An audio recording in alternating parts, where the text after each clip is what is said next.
there, John Cassani here at Waterkeeper, bringing you our regular update of conditions in area waters. We'll start right off talking about the Caloosahatchee River. The Army Corps of Engineers has announced recently that they'll probably start releasing water from Lake Okeechobee, and that would be on top of all the basin runoff we're getting right now. So that creates a condition that essentially impacts our estuary near Fort Myers and Cape Coral in a rather negative way.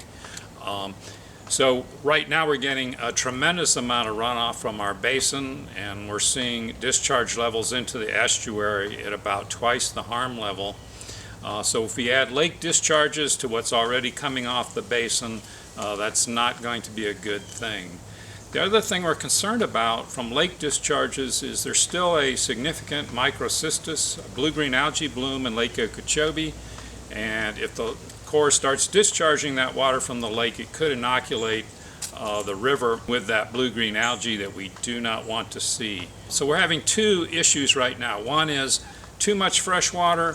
It's driving down the salinity, the salt content in the estuary, and it's also bringing some very darkly stained water that adds a little bit more of an impact to the estuary. So that stained water changes the way light gets into the water column and can affect plants and other biota in the estuary. And of course then the other thing is the potential for another algae bloom. So we're hoping to avoid those issues, and we'll try to keep you updated as we go along. The other occurrence that we're seeing lately associated with a high rainfall are fish kills.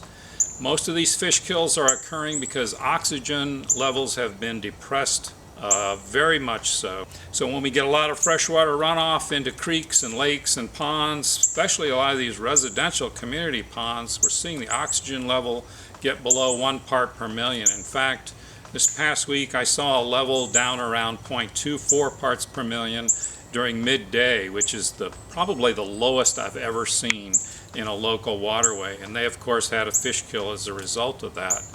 So what to be on the lookout for fish kills related to low oxygen levels. You want to be aware of a recent or rapid change in the color of the water that will reflect all that stormwater runoff into your pond. The other thing that the stormwater is bringing in is a lot of organic matter, and so the bacteria in the water are decomposing the organics, and that's what drives the oxygen way down too low, sometimes low enough to cause a fish kill. So you should also know that there's a daily cycle to oxygen level in ponds here in Southwest Florida. So we're seeing the lowest oxygen levels at dawn. Typically it'll recover and get to the highest point during a 24-hour period around noon or early afternoon.